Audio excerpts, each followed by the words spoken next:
E esse é o único canal no YouTube que tem a Bíblia comentada versículo a versículo. Por isso que seja bem-vindo, seja muito bem-vindo ao nosso canal. Salve, salve para você. Vamos lá? Nesse vídeo nós vamos falar a respeito do seguinte: como fortalecer a alma. Deus não quer que você desista. Vamos pensar sobre isso? Então não sai daí, querido. Fica comigo até o final. Vamos junto?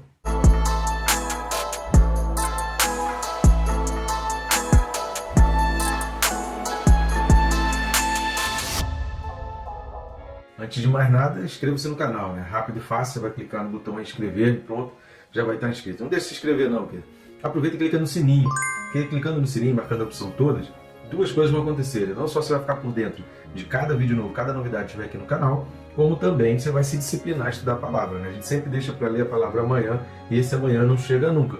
Então agora é a hora de você se disciplinar para aprender a palavra. A Bíblia diz que o povo de Deus peca por falta de conhecimento. E o nosso objetivo aqui é te livrar do pecado, te ajudar nessa caminhada cristã. Vamos junto? Texto desse vídeo, Hebreus 12, versículo 3. Carta aos Hebreus, capítulo 12, versículo 3, diz assim: Considerai, pois, atentamente aquele que suportou tamanha oposição dos pecadores contra si mesmo, para que não vos fatigueis, desmaiando em vossa alma. Sensacional esse texto aqui, esse texto ajuda muito.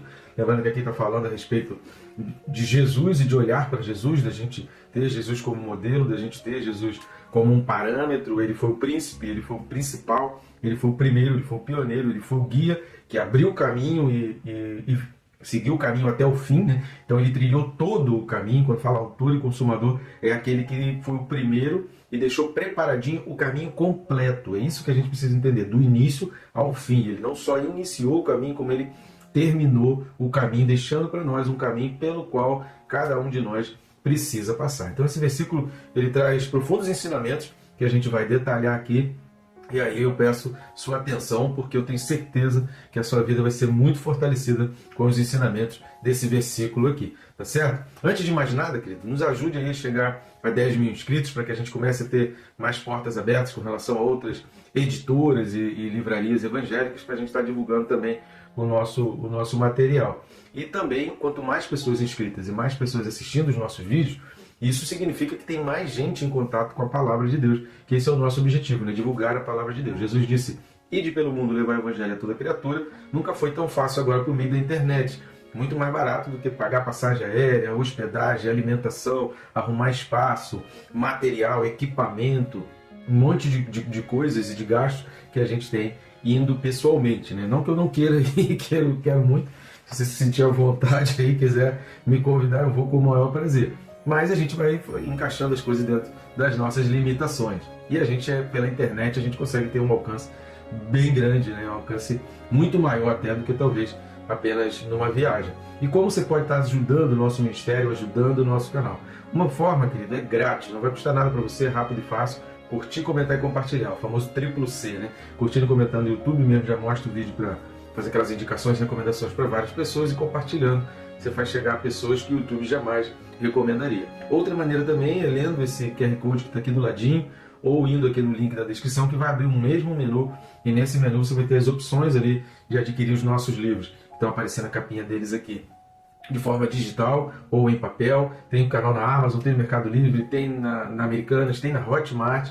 Então pelo link ali, por esse link, ou o QR Code, ou o link da descrição, você vai ter acesso a esses livros, que são leituras indispensáveis, são livros assim imperdíveis, que eu tenho certeza que vão ficar aí na cabeceira da sua cama, e você ainda vai presentear pessoas com esse livro. Vamos junto então? Primeira coisa que a gente precisa verificar aqui, repare que o versículo ele começa com considerai. E aqui é importante a gente observar o seguinte: como a gente está fazendo esse trabalho aqui, que é inédito e exclusivo, né? Esse trabalho aqui não tem igual na internet. Comentário bíblico, versículo, tem as playlists ali com os livros, para você focar e poder buscar os livros e os textos que mais estão de acordo com o momento em que você quer estudar, que você quer aprender. Então isso facilita muito. E a gente utiliza a versão ARA, né, que é a Almeida Revista Atualizada, pela forma como ela é traduzida, né? Ela é uma tradução palavra por palavra. Existem várias formas de tradução, várias versões bíblicas, e algumas versões bíblicas são pensamento por pensamento, outras são traduzidas de forma literal, né, que é palavra por palavra. E existem aquelas que são contextualizadas. Eu particularmente não gosto muito. A Bíblia Mensagem eu descarto, eu não considero como uma versão bíblica, eu não canonizo a mensagem. Se você tem essa versão em casa, pode jogar fora. Nem dá para alguém, porque a gente só dá aquilo que pode ser útil, né?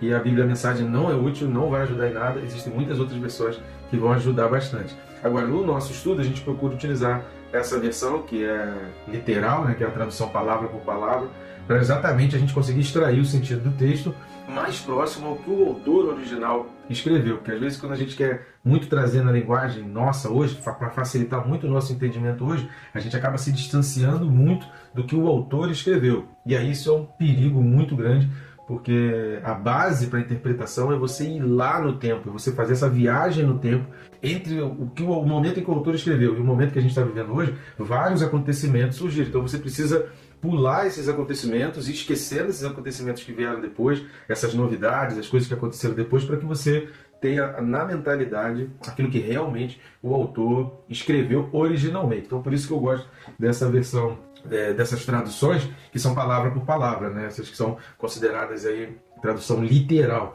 Então eu prefiro essa. Então, seguindo essa linha, esse versículo ele começa com considerai. Considerai, querido, no grego aqui, significa pensar sobre, significa ponderar. Então, quando está falando aqui considerar, a primeira coisa aqui que a gente precisa ter na mente, olhando para os versículos 1 e 2, o quanto nós realmente pensamos nisso. Então, quando vem todo esse contexto explicando sobre Jesus, falando da nuvem de testemunhos, você tem que olhar para a fé e tal, quanto isso ocupa a nossa mente. Então, quando o versículo 3 está falando considerai, está falando assim, olha, para pensar nisso. Foge um pouco da correria do dia a dia, esquece, seja as tribulações, seja as grandes bênçãos que Deus está te dando, não importa.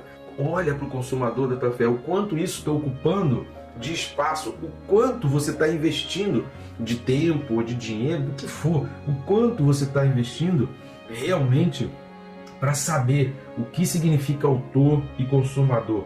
Quantos não conseguem ler a Bíblia toda? Quantos têm dificuldade para manter uma rotina de assistir vídeos como esse, que ajudam muito a esclarecer, a entender, a interpretar a palavra, a meditar, trazer uma meditação que vai servir como meditação do dia inteiro. Quantos passam uma semana inteira e não conseguem ler um versículo? Por isso o autor está falando assim, olha, considerar, pondera, para pensar, gasta tempo, investe tempo, separa tempo para isso.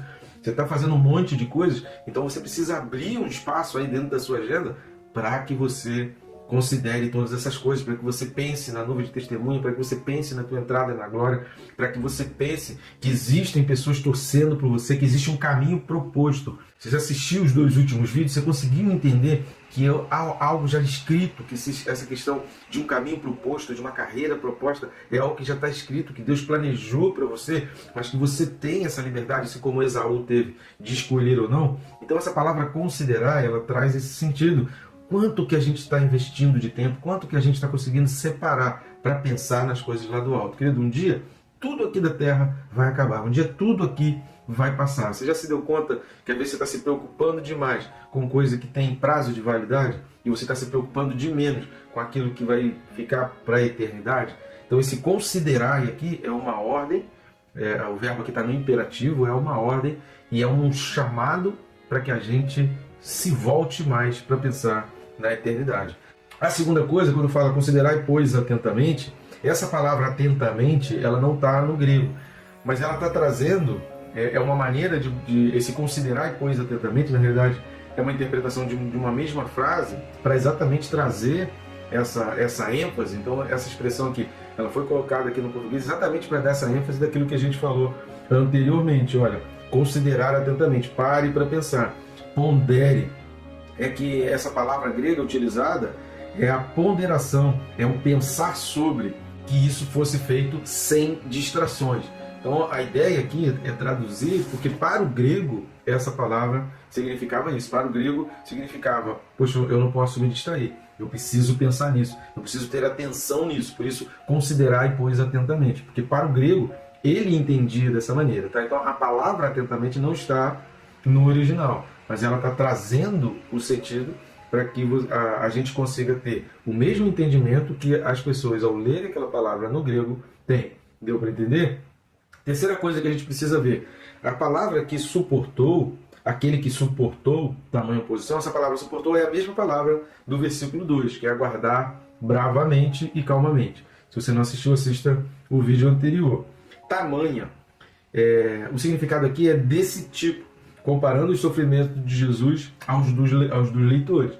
A gente não pode esquecer que quem está escrevendo essa carta aqui é uma pessoa com muita experiência e conhecimento na tradição, nas leis e na religião judaica, convertido ao cristianismo, e os leitores, os seus leitores, eram também profundos conhecedores da tradição, das leis e da religião judaica, aqui também, mas que estavam passando por um período de tempo na sua vida de uma forte perseguição, estavam perdendo os bens, seus bens estavam sendo confiscados, eles estavam sendo perseguidos, obrigados a deixar suas casas, deixar as cidades, deixar seu trabalho e ir para lugares distantes. Então era o início de uma perseguição impetrada pelo imperador Cláudio. Ainda não era a perseguição mais radical e mais firme que veio a partir de Nero, mas o imperador Cláudio também tinha mãos de ferro, digamos assim, e vinha com força, não apenas mais. Então, a partir dali, a partir de Cláudio, inicia uma perseguição não somente para os cristãos, mas também para os judeus, que vai culminar no ano 70, que é bem depois de quando foi escrito essa carta. Bem depois, sim, coisa de talvez uns 6 anos, 8 anos depois de escrito isso que a gente está lendo aqui. A palavra oposição, no grego aqui, significa provações. É como as que estão lá em Hebreus 10, 33. A gente também já tem o vídeo aí, mas vamos dar uma lida na carta aos Hebreus 10, 33. Hebreus 10, 33, então fala assim: ora expostos como em espetáculo, tanto de opróbrio quanto de tribulações, ora tornando-vos coparticipantes com aqueles que desse modo foram tratados. Então é a essa tribulação aqui, a essa perseguição, a essa provação aqui, a essa oposição que a palavra ali está falando. Então, quando ele está dizendo aqui, em Hebreus 12, 3, considerar aquele que suportou tamanha oposição dos pecadores, ele está dizendo assim: semelhantemente ao que Cristo enfrentou, nós também estamos enfrentando e vocês também estão enfrentando. E aí o versículo 6 vai dizer o para quê. Esse para quê, ele é fundamental para a gente entender o conselho, são os motivos, são os resultados, são os objetivos que o escritor da carta ele está colocando. Então, essa expressão para quê traz esse objetivo, traz essa noção de causa e efeito, de princípio e consequência. Então, veja bem, desde o início de Hebreus 12, 3. Considerai, pois, atentamente aquele que suportou tamanha oposição dos pecadores contra si mesmo, para que não vos fatigueis desmaiando em vossa alma. Se cansando, né? Quando fala não vos fatigueis, é porque essa perseverança que o autor vai falar na carta aos Hebreus até o fim, algumas pessoas cansam, algumas pessoas não têm essa perseverança. Algumas pessoas perseveram durante um tempo, mas chega um tempo que elas se entregam. Então esse fatiguez aqui não é no sentido somente de um cansaço físico, mas é de perder de vista, é de abandonar a causa, é de deixar de acreditar. Como isso sim realmente era comum aqui, a gente viu lá no capítulo 6 de Hebreus, a gente vai ler o texto aqui, mas o que o autor está falando aqui é assim: olha, se você considera o sacrifício de Cristo realmente como válido, você crê na obra de Jesus Cristo, então segure-se nele, olhe firmemente para essa obra, não desista, para que você não venha a cansar. O que o autor está dizendo, olha, muitas pessoas estão cansando, mas elas estão cansando porque elas estão perdendo de vista. A grande razão das pessoas entregarem os pontos, das pessoas abandonarem as suas causas, das pessoas começarem a caminhar de acordo com os pecadores, de acordo com a oposição, as razões são porque as pessoas estão perdendo de vista a Jesus Cristo, porque as pessoas estão perdendo o foco, porque as pessoas não estão olhando para o autor e consumador, estão olhando para os bens aqui da terra. Se você se firmar nas coisas aqui da terra, se você se firmar nos bens daqui, se você se prender nas conquistas temporárias e nas coisas aqui da terra, o imperador estava confiscando tudo, o imperador estava fazendo perder tudo, e se você não tem o céu, se você lembra, o autor falou várias vezes, desde o capítulo 11, ele vai trabalhar tanto na vida de Abraão, como de Isaac, Jacó, de Moisés, a pátria no céu. A gente falou várias vezes sobre a pátria no céu. Se você não tem a pátria no céu como teu objetivo fixo na tua mente, se você não considera, não pondera, não pensa nessa pátria do céu, a tendência é que as coisas aqui da terra, elas vão esvair da sua mão, elas vão embora da sua mão, e isso vai gerar um desânimo, isso vai gerar um cansaço, isso vai gerar uma tristeza, isso vai gerar uma falta de perspectiva, consequentemente, uma desesperança. Vamos dar uma lida lá em Hebreus capítulo 6, versículos de 4 a 8. Carta aos Hebreus capítulo 6, versículos de 4 a 8. É impossível, pois, que aqueles que uma vez foram iluminados e provaram o dom celestial, e se tornaram participantes do Espírito Santo, e provaram a boa palavra de Deus e os poderes do mundo vindouro, e caíram, sim, é impossível outra vez renová-los para arrependimento, visto que de novo estão crucificando para si mesmo o Filho de Deus, expondo-o à ignomínia, porque a terra que absorve a chuva que frequentemente cai sobre ela e produz erva útil para aqueles por quem é também cultivada, recebe bênçãos da parte de Deus. Mas se produz espinhos e abrolhos, é rejeitada, e perto está da maldição, e o seu fim é ser queimado. Esse texto aqui, ele traz diversas discussões, traz diversos entendimentos, diversas dúvidas. Então, se você tem muitas dúvidas com relação a esse texto, assista os vídeos, são 4 vídeos que a gente tem aí no canal, explicando Hebreus 6, de 4 a 8, e tirando todas as dúvidas, esclarecendo todas as questões com relação a esse texto. Agora, o que a gente vai juntar aqui desse texto com Hebreus 12, 3, é exatamente falando isso. Olha, os leitores daquela carta, o povo que estava recebendo aquela carta, eles tinham conhecimento de que pessoas estavam abandonando a fé, de que pessoas que estiveram ali com eles, que pareciam que estavam vivendo esse poder do Espírito Santo, abandonaram a fé, porque na realidade eles não tinham Jesus como algo, eles não tinham a obra de Cristo como uma obra salvífica, como uma obra que tenha salvado a sua vida, mas apenas estavam usufruindo dos benefícios enquanto estava tudo bem. Quando as coisas começaram a ficar ruins, eles, como se diz, uma boa gíria aí popular, meteram o pé, né? Eles se mandaram, eles vazaram aí, largaram e abandonaram, se cansaram, se fatigaram de seguir a Jesus Cristo. E é por isso que o autor está falando assim, olha, se você olha firmemente, você não vai se fatigar, você não vai se cansar, você não vai abandonar, porque foi para isso que Jesus Cristo trilhou todo o caminho, que ele foi o autor e o consumador. Foi para isso, foi para que você não desista de olhar para o céu. Quando a gente fala não desista, não é das bênçãos e sonhos aqui da terra. Não que você não deva perseguir os sonhos aqui da terra, mas você precisa entender que os sonhos aqui da terra são tipo dos sonhos de Deus na eternidade. Que os sonhos que Deus vai realizando aqui na terra, os milagres que Deus vai realizando aqui na terra, é para fortalecer a tua fé e fazer você entender. Se Ele faz isso aqui, que é pequeno e passageiro aqui na terra, o que dirá as promessas dele relacionadas à eternidade. É essa mentalidade que a gente tem que ter diante de um milagre, diante de bênçãos que a gente recebe. É pensar, poxa, se Deus é fiel, se Deus cumpre com as promessas dele nessas coisas pequenas aqui da terra, o que dirá das coisas celestiais? Por fim, querido, essa expressão desmaiando está de acordo com os versículos 5 e 6. A gente vai falar sobre isso quando o autor cita aí Provérbios 3, né, versículos 11 e 12. Nos versículos 5 e 6 a gente vai chegar lá e vai falar sobre isso. Por ora, o que a gente precisa entender é que esse fatigar e esse desmaiar significa entregar os pontos, significa perder as forças. É a consequência natural de alguém que olha para a terra. Mas o que Deus espera de nós é que a gente tenha uma consequência sobrenatural. A vida com Deus não é uma vida no natural, é uma vida no sobrenatural. Estão entendendo? É algo que está acima do que é natural. Porque o mundo espiritual está acima do mundo material. A gente precisa entender muito claramente isso, para a gente entender que não são felicidades ou tristezas desse mundo aqui que podem nos afastar do amor de Deus e da glória eterna de Deus. Então a glória de Deus é sobrenatural. As coisas desse mundo que são naturais, por serem naturais, são passageiras. Agarre-se, querido, nas coisas que são celestiais. Não perca o foco. Continue olhando firmemente para o autor e consumador da tua fé. Que Deus te abençoe, querido, e te faça firme, para você nunca desistir, que nada aqui desse mundo te tire desse foco. É por isso que a gente tem feito esse trabalho aqui de forma incansável, para que você esteja firmado na palavra, firmado na rocha. Firma na rocha, querido, porque a rocha é Jesus Cristo, e essa rocha ela é inabalável. Que Deus te abençoe, rica e abundantemente.